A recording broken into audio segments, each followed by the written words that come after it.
Hi Paolo Tasca, thank you to being here with me. My pleasure, thank you for having me here. Paolo, tell me please a bit about you and what are you doing? Well, originally I'm Italian by origin, as my name sounds, but I've been living abroad for the last 10 years. I've been living in Switzerland, in Germany, in the UK a couple of times, and for a short period even in China. And I'm traveling the world. I'm an economist as a background. I have been in research as an academic for most of my time, but I have been also a central banker at the Deutsche Bundesbank in Germany.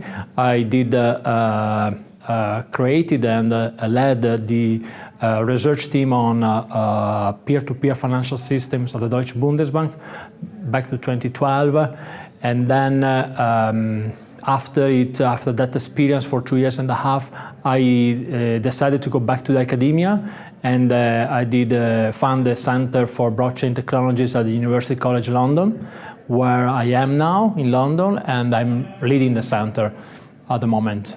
The World Wide Forum makes the questions about master or servant. What do you think? Is this an inspiring provocation, or is this a reality thesis? It's a very nice issue and motif, so to say. And this is one of the most important reasons why I decided to come here to this year, because it's really not an obvious answer. Either we are a master or a servant. And I think that most of us are passive reacting to these new technology waves. We do give sometimes too much trust to this type of technologies. We are becoming more lazy. We ask artificial intelligence to choose our partner or to choose our music, and we sit down as couch potatoes without interacting much with ourselves anymore. And this lack of serendipity is blocking innovation. And if we can continue in this direction, I will see some major problems in the years to come. Okay. So the technology is changing social and political environments. Do you think in the future will there be winners and losers? There have always been in the past, and there will be also in the future. And what were the winners in the past were the largest capitalists that control the capitals, that somehow influence the political decisions. And in the futures, we will have basically the tech monopolies that can be controlled by a handful of even anonymous people, if you look at the blockchain, that basically decide the governance rules for the majority of the people that use these new technologies. So I see that this type of path will continue also in the future, where we will have basically the leaders that influence the society, and the majority of us will passively accept the rules that will be decided somewhere else. Where stands the blockchain technology actually? Is there or are there real applications, or is most of the blockchain technology just built in research labs? Well, the current situation with the blockchain technology is that there is still a lot of work to be done. We are talking about the foundational technology, which is not simple to be understood, because you need to understand from a technical, business and legal point of view. And if we know a bit more than 10 years ago, when Nakamoto paper came into place, what the technology, how the technology works, we didn't do much progress with respect to legal or business.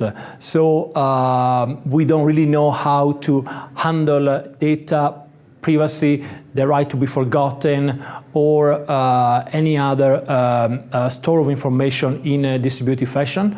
And business-wise, we don't very often know how to design a proper business model that benefits the users. So I think that we are still at the very beginning, and one of the major problems are indeed legal and regulation that prevent and stifle this type of innovation at this stage. Okay, and which role will play the blockchain technology in the coming years? Not 1, 2, but in future, in 5, 10 years? Well, also in this case, it's difficult to answer this question. So the blockchain technology has been called by some of us as the trust machine. And I will call it as a machine that provides synthetic trust. So it's a way to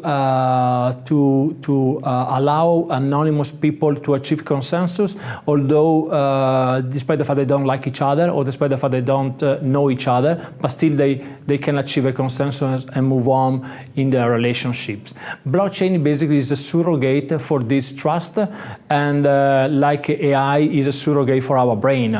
And this type of technologies that are basically replacing ourselves, as I said at the beginning, in terms of the effort that we should put in the business relationships, or the effort that we should put in any type of exercise or business that we do, is a little bit scary. And I think that in the futures, blockchain together with other technologies will invade much more this type of space, and it will be part of the so-called toolbox that, together with machine learning, Internet of Things, adaptive manufacturing, and other digital technologies, will be part of our daily life.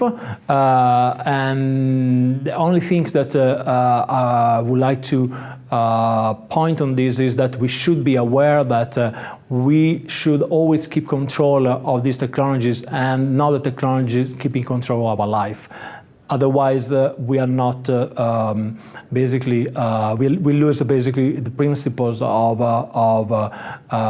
innovations, which is steered by humans and not by technologies. Okay. Speaking about this technology, what's your impression right now? Are the technology built for people, or are actually the people struggling with so much technology and disruption? Are they struggling with domination in their life, with technology domination? Are they struggling with?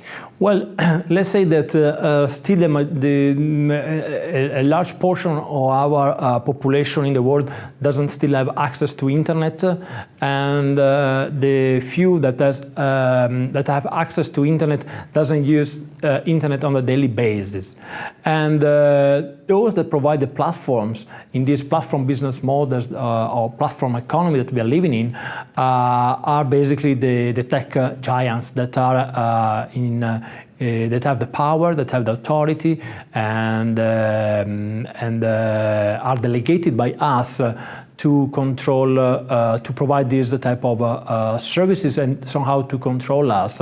And they are somehow most of the time, as the statistics shows, and unfortunately the news tell us, most of the time are not very well performing their role as a keepers of our digital identity or keepers of our trustworthiness. So I would say that, answering to your questions, most of us are passively basically adopting this type of technologies, and are not really much engaged in understanding the governance. We just simply accept and click on the terms of reference or the user agreements, and without even reading what is written there, and we don't care. And this passive attitude of us is something that is very worrisome to me. Okay, thank you very much, Paolo Tasca. Thank you.